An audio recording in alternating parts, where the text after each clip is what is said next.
Hey folks, this is Justin at Metcalf Mills.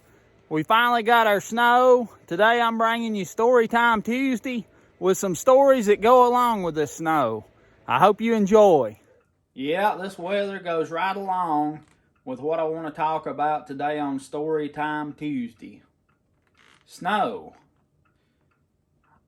I've got some old stories about some snows and this and that I want to share with you. And this week we've had some snow here. Sunday we had about 2 inches right here where we live, and then Monday we got about 5 inches. A lot of places around us got a lot more than that. One person I heard from said they had about 17 inches at their house. So, and they may have got more than that because that was on, I believe, Sunday evening, I believe. So they may have got more snow Monday. So some places around here had a lot of snow. Aunt Ruby, the woman that saved Daddy's life when he was a baby, and you can go back and check that video out. It's one of the videos, I think the first video I done with Daddy.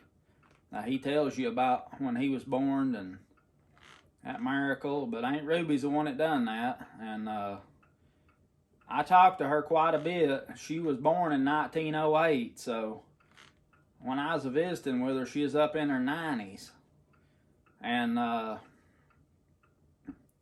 she told me a lot of stories about in the olden days, what happened with our family and all that kind of stuff, and I really enjoyed it. I'm so glad that I spent time with her and learned, and she shared a lot of old family pictures with me and let me copy them and this and that. But she was born in 1908, so she had a lot of experience back when times was pretty tough, you know. And she told me one story about now she was my great-grandpa's sister, so she'd have been my grandpa's aunt.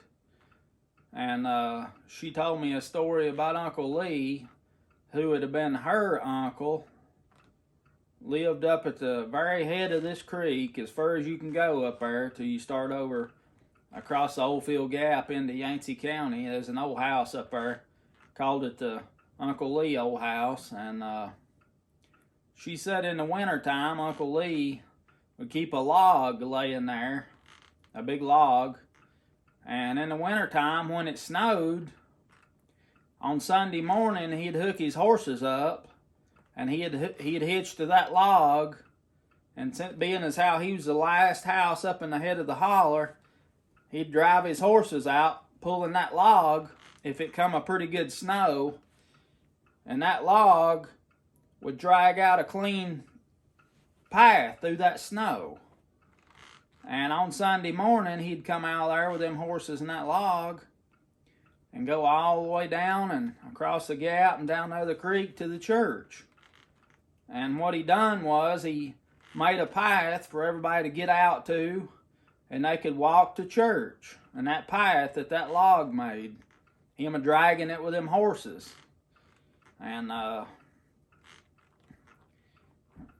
you know, this day and time, people's really hampered by just a little weather, but that shows you how determined people was back then just to go to church on Sunday morning. And I guess a lot of times old houses they lived in wasn't a whole lot different than being outside, so it didn't matter no way.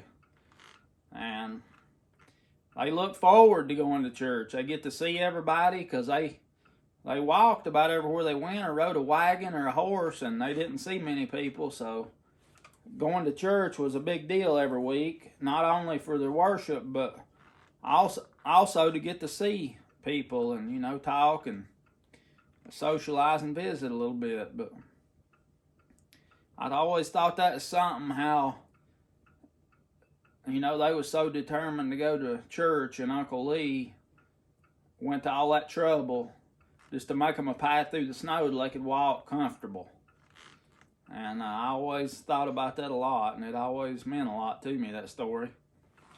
And she told me another story when she was growing up. I guess it was probably in the teens sometime, or the early 20s. And she said one time it come a big snow, and she said that snow was black. She said just like a snow's white, she said it was just as black. And they didn't know what in the world was going on. That black snow just covered everything black. And I don't know how long it was after that till they found out about it, but back in, there's a post office down here at the mouth of the creek, Waverly Post Office. And they had a little store there too, I think. And I imagine about the only way to get news or anything was that you by word of mouth. So somebody, the mail carrier or somebody would bring the mail in and give them news and whatnot. They might have had some newspapers too passed around, but there weren't no phones, no TVs or internet, nothing like that. And anyway, sometime after that black snow, they got word and found out that a coal mine, somewhere up in Virginia or somewhere up in there where they got all them coal mines, a coal mine had blowed up. And I reckon it just bellered out all that coal dust, got up into the elements, and then just moved it on down this way. And when it come that snow, that coal dust got in with that and just turned that whole snow just black. So that story always amazed me. I'd never heard of nothing like that before. And you just imagine how white it is when it snows. Imagine all that being black covering. That would be just something to see, I tell you. And they said, another story they told, they said when Daddy was born, if I remember right, he was born in September of 42. I think it was the winter of 43, right after he was born. I don't think it was the winter of 42. I think it was 43. It come a big snow. And they said the snow was up to the top of the fence post. Top of the fence stakes. So that had to have been probably a 4-foot blizzard. And then, just exactly 50 years later, it come another blizzard here. The blizzard of 93. And that was just exactly 50 years after it come that blizzard up to the top of the fence stakes. And I remember that blizzard in 1993. I was 9 years old when it come. And it started snowing, and it snowed for 2 or 3 days. And when it quit, we had 3 foot. In some places, the drifts was 4 and 5 foot. And I remember Daddy getting out, and when he was able, he went down to check on my grandma and grandpa, and they lived down the hill and across the road, and he went down there every day, probably the last 20 years of their life. He's there every day doing something and taking care of them and fixing their medicine. And he got out and waded that snow. It was up under his arms. He waded it down through there all the way down to their house to fix their medicine and check on them. And I was just a little old boy, 9 years old. I didn't understand, I guess, and I thought I could go out there and sled. And Mother told me, you can't sled in that deep snow. You can't go nowhere. So I was bound and determined. I went out there and got my snow sled and tried to take off down through the yard, and I just went in over my head. Just went down right in over my head. There wasn't no sledding in that big deep snow. And that's the biggest snow in my lifetime that I can remember. We've had a time or two where we got, a foot or two of snow, but we usually don't get a whole lot, a few inches or something. I always enjoyed the snow. It's fun, get out and play in it. Now I get out with my girls and we play. And this snow we had the other day, that snow was so dry and fluffy you couldn't even make a snowball out of it. We thought we'd make us a snowman, and why it wouldn't even pack up. It It just crumbled up. You couldn't pack it into a ball. We finally managed to make a little snowman about a foot tall with some little old balls after it melted and got kind of icy. Made a little old ball, but you couldn't roll that snow up. You couldn't pack it together. It was so fluffy and light, it just wouldn't pack. And I've heard Mother and Daddy talk about, well, my brother, when he was growing up, that's been about 50 years ago, probably, around that. Back then, they didn't have all these snow pushing plows and all that, these salt trucks, and they wasn't a whole lot of cars like they are now running up and down. Is not as many as there was then, I don't imagine. And the roads, when it come a big snow, the roads would stay froze over up in this holler 6 weeks. Mother said there's one time they didn't have school for 6 weeks. My brother's out of school for 6 weeks. And it just shows you how the times is changing. Now they run around and scrape everything off and throw that salt out. And it's just a different world as far as that goes.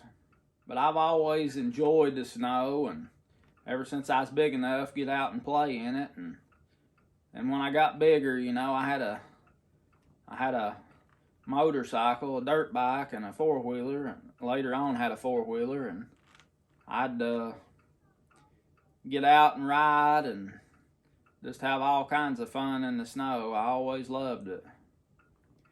And something else, back in the olden days, in the wintertime when it was slick, they'd have to, when they was traveling by horse, they'd have to, blacksmith made the horseshoes, they'd have to turn down what they call I think they call it a cat's ear, or a cleat. Cat's ear, I think they turned up.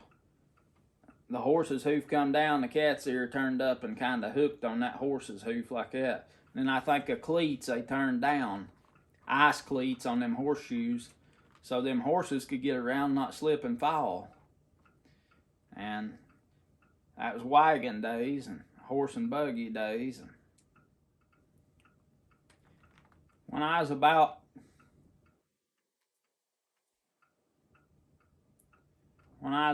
in my early 20s, I went to New York one time, and I stayed nearly a week up there. I was helping do some work on an old house, and I'd heard people talk about shoveling snow, but we didn't get a big enough snow to ever shovel, hardly, and I didn't know what shoveling snow meant, but I found out when I was up there for that week what shoveling snow was.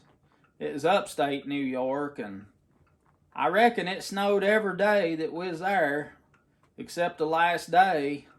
And I guess that's because we left early, that it didn't snow that day. But every morning, you had to get out and shovel the snow, shovel the walk out. You could get to your truck or wherever you wanted to go outside. And I learned a lot about shoveling snow then, what it meant.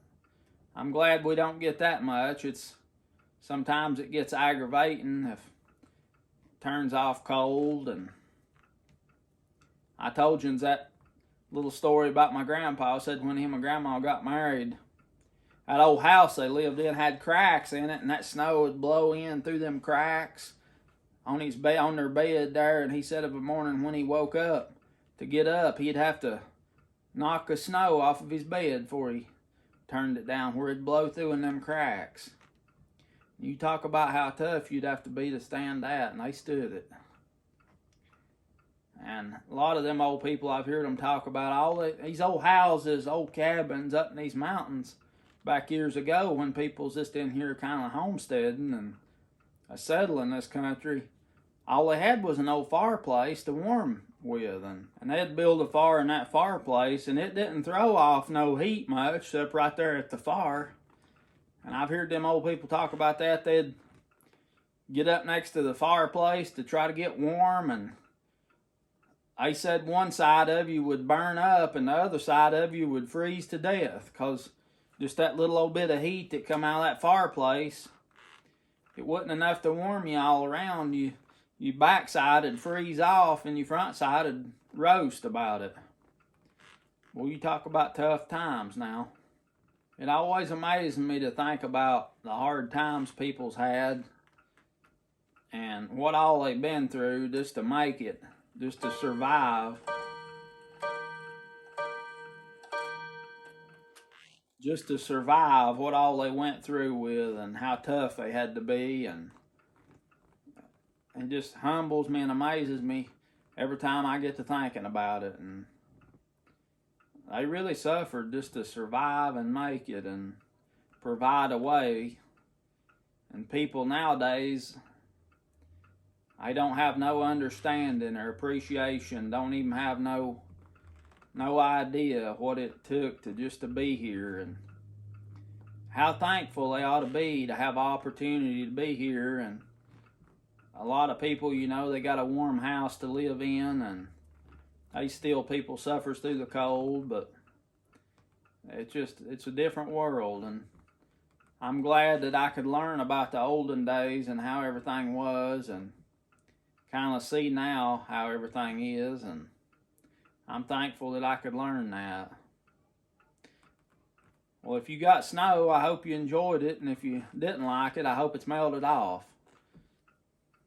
Subscribe to my channel if you will. Like this video. This is old Justro at Metcalf Mills. I look forward to seeing you next time.